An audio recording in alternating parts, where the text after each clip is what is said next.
Welcome to this short miscellaneous documentary, A Testing Ground Maybe. Here we cover 4 major railway stations in 4 different Commonwealth countries. The info is on screen now. We start off at the standard gauge London Liverpool Street, the date being August 1955. We are on the cab of now preserved standard class Britannia Pacific number 70,000, the first member, and the namesake of the class. The station here opened in 1874, during the reign of Queen Victoria, and is today the busiest station in the UK, due to the more modern Elizabeth line. However, it wasn't a concern back then, as we see one of the GER J69 tanks still in its Great Eastern Navy livery, backing into the station for pilot duties. The Britannias, being Eastern Region Territory first, completely transformed the services when first introduced in 1951, despite having only 2 cylinders, yet far more successful than their predecessors, being standards of course, having the best design features from all over the UK. We are now at a later date, in 1959, and the Britannias would soon depart from these areas and into the London Midland region, where they would end their days, due to the early dieselisation of these East Anglian services, and the fact the lines out of here got electrified as early as 1949. Britannia 7007 Coeur d'Alene, the earliest Britannia to be withdrawn, departs with one of these expresses. 7001 Lord Herkham, a brother class, stands on the right, and as the camera pans round we get a good view of the station being filled with steam in prime days. 69614, the very clean station pilot, was an N7 4 class, which many of its siblings worked out of the station in the famous local jazz services, which ran alongside the Great Eastern Main Line out to Bethnal Green, and also on the Weaver Line, and a few other complex lines around the east, and before nationalisation the GER, then LNER post-grouping, also ran the famous London Tilbury and South End lines before being traded into the hands of the LMS till the end of steam there in 1962. As 7002 Geoffrey Chaucer arrives with an express, 70030 William Wordsworth can finally depart with his train.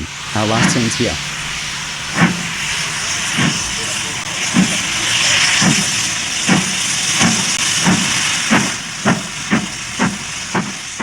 This will cause controversy, but here we are at the 6-platform broad gauge Andal Junction station in West Bengal, India, on the Bardhaman to Asansol line, where many locomotives of the Commonwealth could be seen in the mid-60s. This station opened in 1855 and serves the Eastern Railway Company, is a major junction, and it also has its own loco depot. The state it is serving, West Bengal, is also one of the ones to border Bangladesh, formed in 1971 after winning the Liberation War in that area. The section of track it lies on was electrified back in 1960 to 61. Here in Salvo built WG class Mikado number 9224 accelerates with a mixed freight, the sheer strength shown in comparison to the English locomotives back in the UK. Who could have thought that the best performing locomotives you built were not ones serving your country?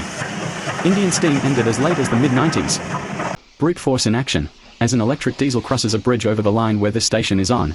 A pair of WGs exit the slow goods line with a freight of enormous length and cross onto the main line, underneath the bridge, accelerating.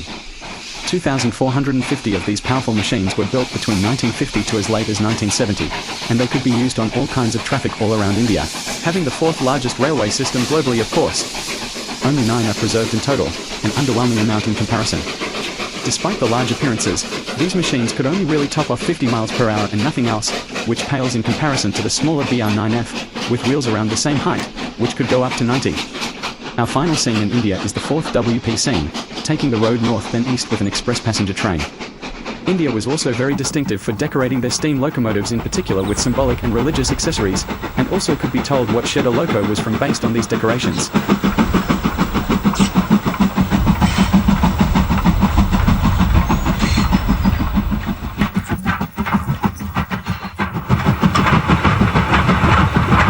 Now to the southern hemisphere, at Sydney in Australia, sandwiched between the suburbs of Haymarket and Surrey Hills, territory of the New South Wales Government Railway at this time. Here in the mid-1960s, on the standard gauge lines, Class C38 number 3828 brings the stock for the South Highlands Express to Goulburn through Redfern Station, a kilometre or 2 southwest from the main terminus, Tenderfirst. A sister member of the class, number 3822, departs from the main station with a down express. This class of just 30 members was built between January 1943 and November 1949, and a few even being fitted with streamlining, and unironically, some were built in Cardiff, in Old South Wales. This station opened in the 1850s and is the busiest station in Australia. What a coincidence. It is also the largest in Australia, with 27 platforms. An unidentified C30T class 10-wheeler heads slowly through the yard's light engine, with a diesel passing in the background. Australian steam would last into the very early 70s before full dieselisation. After filling up on water, what might be the same locomotive departs with an express. This class was introduced from 1903 to 1917. At this time in the UK, the equivalent class would have been withdrawn and scrapped already. Australia's railways are also infamous for making the Heavy Harry locomotive, now preserved, but owned by former Victorian Railways, further down south. 2 more 460s back into the station. 3053, departing with a rake of empty stock, was AC-30 class locomotive, also introduced from 1913 to 17. The NSWGR was formed in 1855, then succeeded by the Department of Railways in 1932 until 1972, then succeeded by the short-lived Public Transport Commission. The current railway company serving this area is Railcorp. Our final scenes here see 2 more C460s, the first arriving with a passenger train and the second one backing into the station light engine. Our final destination is Invercargill, the southernmost city in New Zealand, in 1967. The Cape Gauge station opened in the 1860s with a glorious station structure but was reduced in 1978 to a very depressing platform with a minimalist shelter. This line hardly sees any traffic apart from some occasional rail freight, but back then, it was bustling with the sights and sounds of healthy rail traffic, and was in all cases a major 4-way junction. Now really only serves the main south trunk route to Christchurch, mostly single track, and comes in on an obscure curve from the east, and the Bluff branch from the south.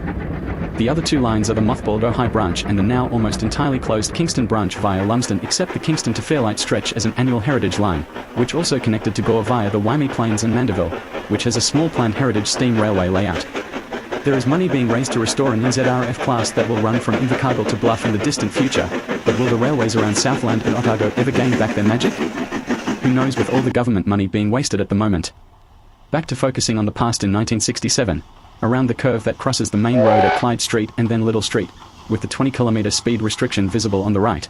This JA Class 482 mountain locomotive, a 1946-56 mixed traffic design with 7 locomotives out of 51 strong preserved, comes around the obscure corner from the east on the south trunk route, with a mixed freight, a more interesting sight to see than the diesels and metal containers on flats today for sure. In fact, the last steam locomotive to be built for NZR was a JA Class, in 1957. The small numbers on these locomotives make them almost impossible to identify. Our final scene at Invercargill Station, at different date and now filmed inside the station, from atop an old coach, is another JA Class in very grimy condition, arriving with another mixed freight, and then running backlight engine past another idle mixed goods, much of the front wagons filled with coal, still a decent traffic today from a high, but now by roads mostly, and what is a more popular choice. Thank you for watching.